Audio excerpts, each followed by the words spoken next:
If we judge intelligence by the ability to solve problems, then the crow is not just a bird. It is a flying primate. A new Caledonian crow stands in front of a transparent puzzle box. Inside, behind layers of locks, tubes, sticks, and hidden mechanisms, there is a small piece of meat. The reward is visible, but impossible to reach. The crow tilts its head. It does not panic. It does not peck randomly. It does not give up. It studies the machine. First, it pulls a short string that releases a small stone. Then it picks up the stone and drops it into a weighted tube. The weight triggers a mechanism. A longer stick slides free. The crow takes the stick, pushes a latch, opens the final chamber, and takes the meat. 7 steps. 1 goal. No instructions. This is not instinct. This is reasoning.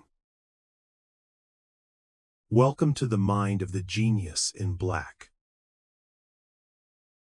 For centuries, humans used the phrase bird brain as an insult. It meant simple, foolish, small-minded. We looked at the size of a bird's skull and assumed there was not much happening inside. But science has a way of destroying comfortable arrogance. Because brain size is not the whole story. Architecture matters. Neuron density matters. Efficiency matters. Crows, ravens, magpies, and jays belong to the corvid family, one of the most intelligent groups of animals on Earth. Their brains are compact, but extremely dense. They pack enormous processing power into a very small space, like a powerful city built inside a tiny skull. Their nidopallium performs functions similar to the mammalian prefrontal cortex, the region associated with planning, decision-making, and flexible problem-solving. Different structure. Similar power. The crow brain is not a smaller version of ours. It is a different operating system. And in some situations, it performs with shocking brilliance. The new Caledonian crow is the crown jewel of avian engineering. These birds do not simply pick up random sticks. They manufacture tools. In the wild, they strip leaves from stems, shape twigs, and create hooks to pull insects from deep holes in wood. That detail matters. A hook does not exist until the crow makes it. The bird sees a future tool inside a raw material. It understands that a straight object can be modified, that modification creates reach, and that reach solves a problem. This is engineering with a beak. Even more astonishing, crows may appear to pause before acting, as if mentally simulating the next step. They do not simply react to the world. They evaluate it. They test options. They plan. This is sometimes described as metacognition, thinking about thinking. A crow looks at a problem and seems to ask, what do I know? What do I need? And what should I do next? That level of abstraction was once thought to belong mostly to humans and apes. Then the crow arrived with a stick in its beak and ruined the myth. But intelligence is not only about tools. Sometimes it is memory. Crows never forget a face. In a famous study in Seattle, researchers wore specific masks while trapping and handling crows. Later, the birds recognized and scolded people wearing those same masks. They ignored other humans. They ignored the clothes. They recognized the face. And they remembered it for years. Even more disturbing, crows that had never been trapped began scolding the same masked people. The information had spread. One crow learned. Other crows learned from that crow. Even younger birds joined in. A face became a warning. A warning became culture. To a crow, you are not just a random human passing through the park. You may be a profile in a social database. If you are kind, they may remember. If you are cruel, they may remember longer. This is the 7-year grudge. And it shows that crow intelligence is not locked inside one brain. It moves through the group. It becomes social knowledge. A murder of crows is not just a flock. It is a network. They watch.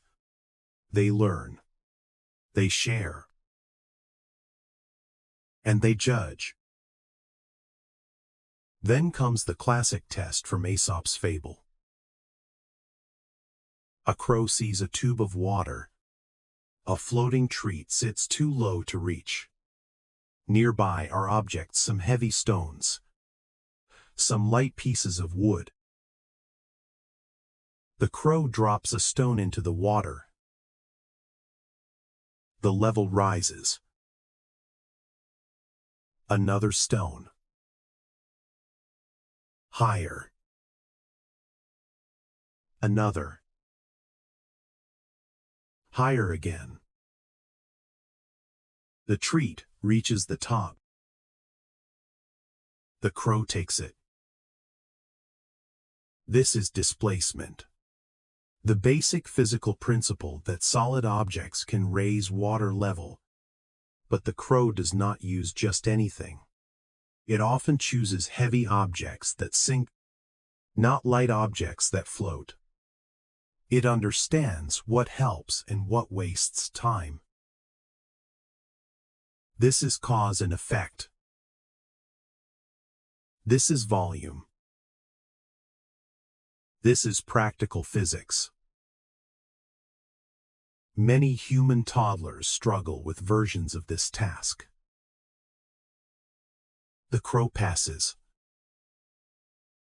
The feathered ape has solved the water problem. But the corvid mind is not only serious. It also plays. A crow slides down a snowy roof on a jar lid, then carries the lid back up and does it again.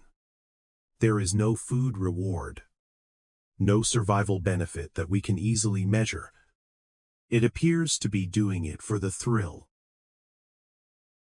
Another crow pulls a dog's tail and leaps away before the dog can react. Then it does it again. This is high-stakes play. Play is important because it requires surplus energy, curiosity, and a flexible mind. Simple animals do not waste energy testing the world for fun. Intelligent animals do. Play is practice. Play is experimentation. Play is the brain asking, what happens if I do this? For crows, The world is not just a place to survive. It is a place to investigate. And sometimes, to prank. Social complexity pushes this intelligence even further. Crows cooperate, compete, deceive, form pair bonds, defend territories, teach young, and communicate through different calls. Some calls warn of hawks, others warn of cats, others gather the group.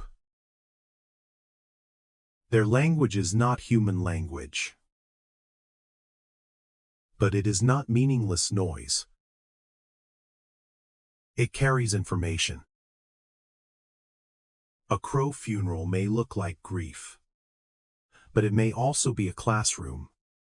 When crows gather around a dead member, they may be studying the danger. What killed this bird? Is the place unsafe? Should we avoid this area? Death becomes data. The flock learns from the fallen. That is not superstition. That is survival intelligence.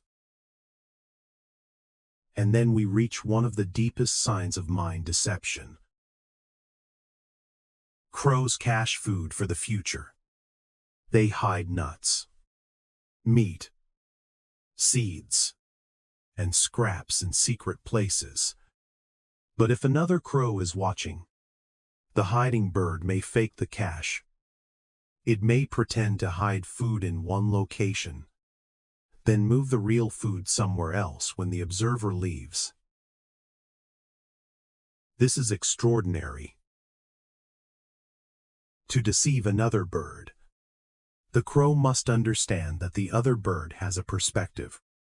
It must understand what the watcher saw, what the watcher believes, and how to manipulate that belief. This is close to what scientists call theory of mind.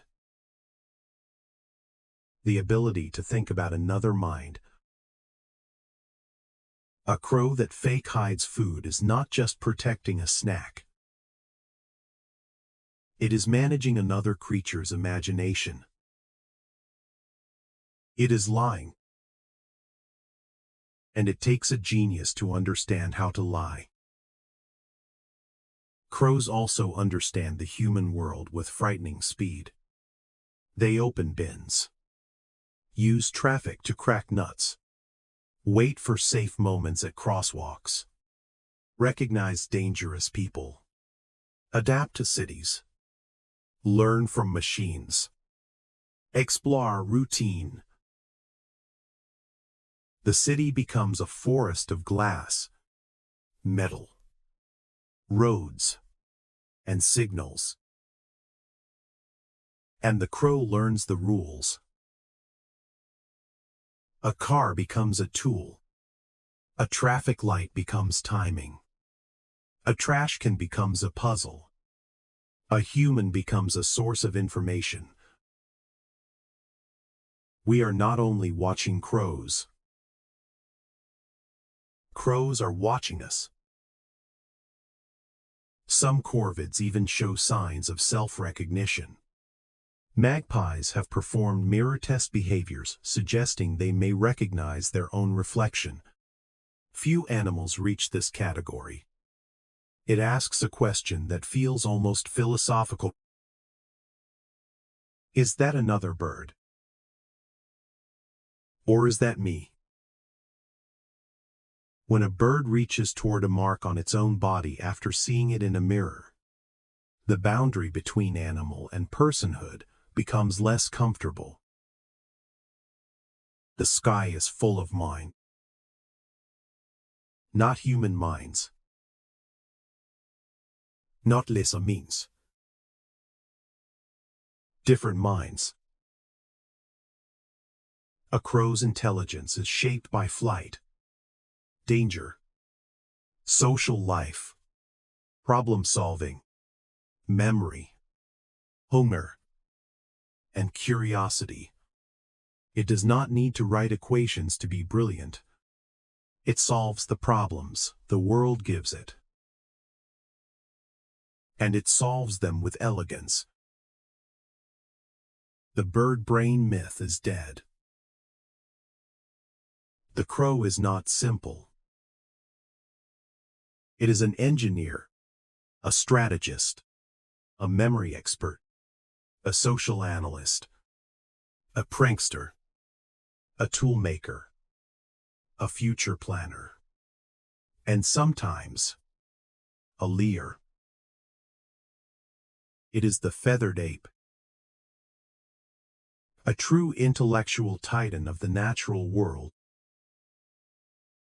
So the next time a crow lands near you, do not ignore it.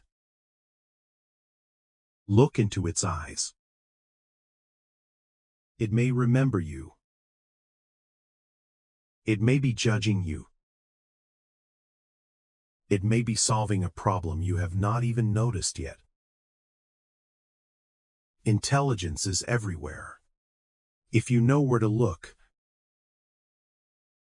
And sometimes, it is watching from a black branch, wearing feathers, waiting for you to finally understand.